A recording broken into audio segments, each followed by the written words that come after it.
একটা মানুষের সাথে এতগুলো দিন থাকলাম, সময় কাটালাম, এত কিছু তার সাথে হলো আমার, তার যদি অপারেশন হয় আমি হাসপাতালে থেকে দেখতে যাব না? এটা হয় নাকি? ও আমি যাব ঠিকই। আমি এত সহজে মরবো না গো।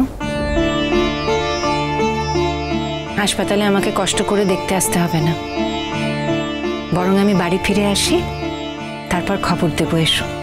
কষ্ট কিসের? আমি তো ওর সঙ্গেই যাব। কি গো, তুমি আমাকে নিয়ে যাবে তো? অফকোর্স, তুমি দেখতে যেতে চাইলে আমি নিয়ে যাব না কেন? নিশ্চয়ই নিয়ে যাব। ঠিক আছে, আপাতত তাহলে আমরা আসছি মা। আমি বৌদি ভাইকে বাপের বাড়িতে পৌঁছে দিতে যাচ্ছি। না না, আমরা তো ছিলাম, করছি কোনো দরকার ছিল না। এতে আমার মন ভালো লাগবে। তাহলে তো আর কিছু বলারই নেই, তাহলে আমরা এগোই। হ্যাঁ কাকামণি, আর কিছু সত্যি বলার নেই। মা, আসছি আমি। বৌমা। হ্যাঁ বড় মাসিমা, কিছু বলবেন? দেখো, জয় তোমারই হবে, তোমার কোনো ক্ষতি হবে না, কেউ তোমার কোনো ক্ষতি করতে পারবে না। দেখো, তুমি হাসপাতাল থেকে একদম সুস্থ হয়ে বাড়ি ফিরে আসবে।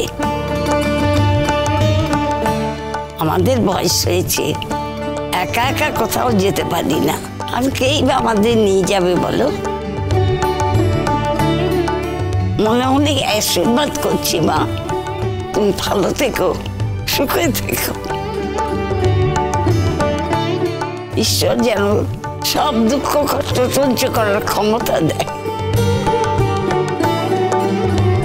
শোনো, আরেকটা কথা, নিজের উপর বিশ্বাস হারিও না, নিজের উপর বিশ্বাস রাখো। নিজের উপরই বিশ্বাস তোমাকে জয় করবে, জয় দেবে।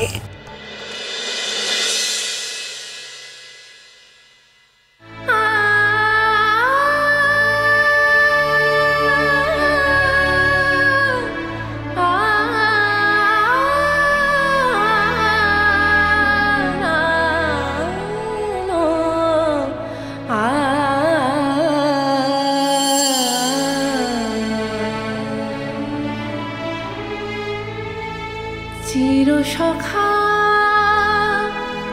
হে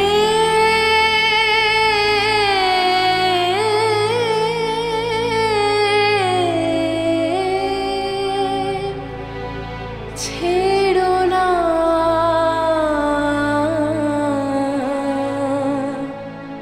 মোরে, ছেড়ো না।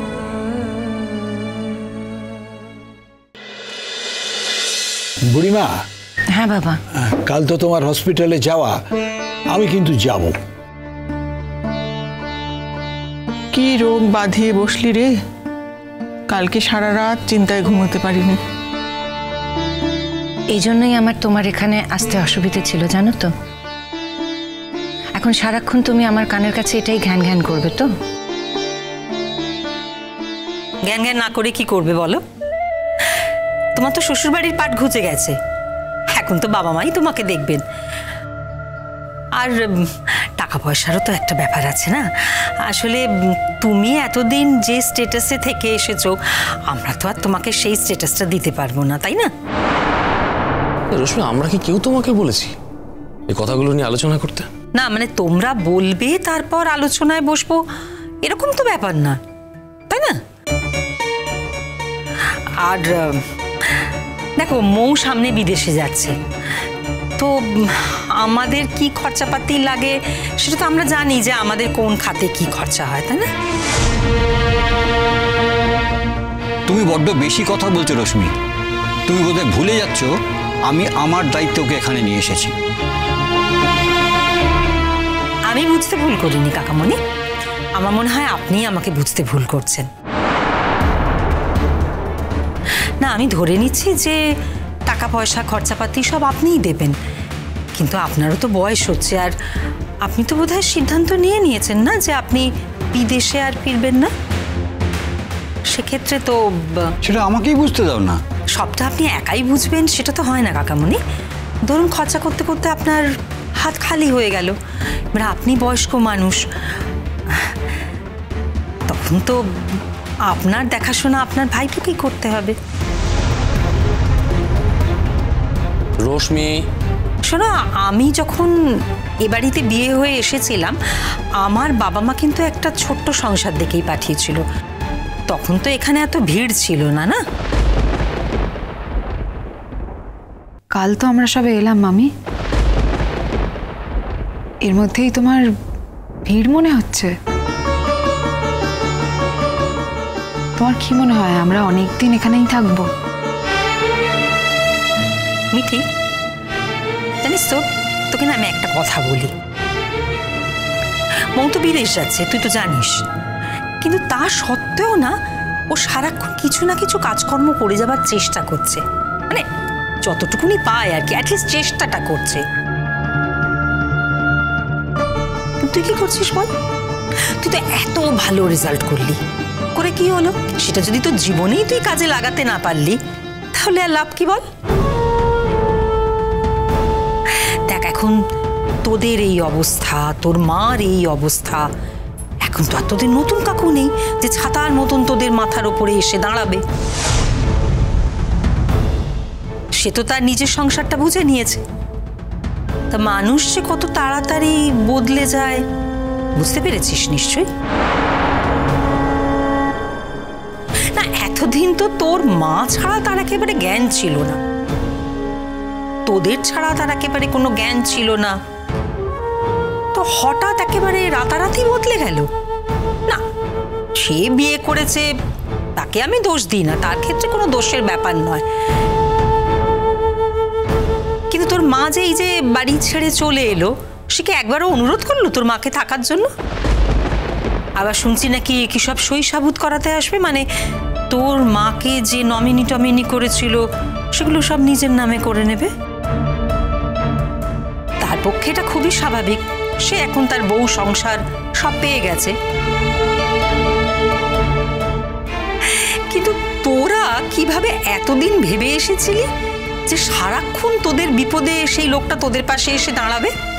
মানে সেইটা ভেবে এতদিন তোরা কিভাবে এরকম গা এলিয়েছিলি আমি তো সেটাই বুঝতে পারছি না। তোমাকে একটু থামাচ্ছি বৌদি, আমি বেশ বুঝতে পারছি যে কাল রাতে আমি এ বাড়িতে এসেছি, এখনো 24 ঘন্টা কাটেনি, কিন্তু তোমার মনে একটা ভয় উঁকি দিচ্ছে। তুমি বোধহয় ভাবছো যে এ বাড়িতে আমরা গেড়ে বসেছি একেবারে। ভাবিলো কাল এ বাড়িতে এসেছিল তো, কিন্তু ঘটনাটা তেমন নয় বৌদি। আমরা বাড়ি খুঁজছি, খুব তাড়াতাড়ি চলে যাব। সেটা তুমি ঠিক করবে না বুড়িমা? হ্যাঁ কাকামণি, আমার যথেষ্ট বয়স হয়েছে, অন্তত এইটুকু ঠিক করার মতো বয়স তো আমার হয়েইছে। তুমি তো জানো আমার একটা ফ্ল্যাট আছে, সেই ফ্ল্যাটটা পরিষ্কার পরিচ্ছন্ন করার কাজ চলছে, তাহলে তোমরা সবাই মিলে এত কথা বলছো কেন? তাছাড়া ও কি কয়েকটা দিন ওর নিজের বাবা মার কাছে থাকতে পারে না? আমি তো বুঝতেই পারছি না যে এই বাড়িটা আমার কি না। এমন সুরে তুমি কথা বলছো বৌমা, এই বাড়িটা তো আমি শুধু তোমার নামে লিখে দিইনি, প্রসূনের নামেও লিখে দিইনি, আর প্রসূন কখনো তেমন অন্যায় দাবিও করেনি। আসলে কি জানো তো বাবা, মাঝে মাঝে না কিছু জিনিস ইগনোর করতে হয়। তুমি যদি সব কথা গায়ে মেখে নিয়ে চলো তাহলে তো তুমি চলতেই পারবে না। বোন, প্লিজ কিছু মনে করিস না, তুই তো জানিস আমি কি নিয়ে ঘর করি, কিছু মাইন্ড করিস না বোন, প্লিজ।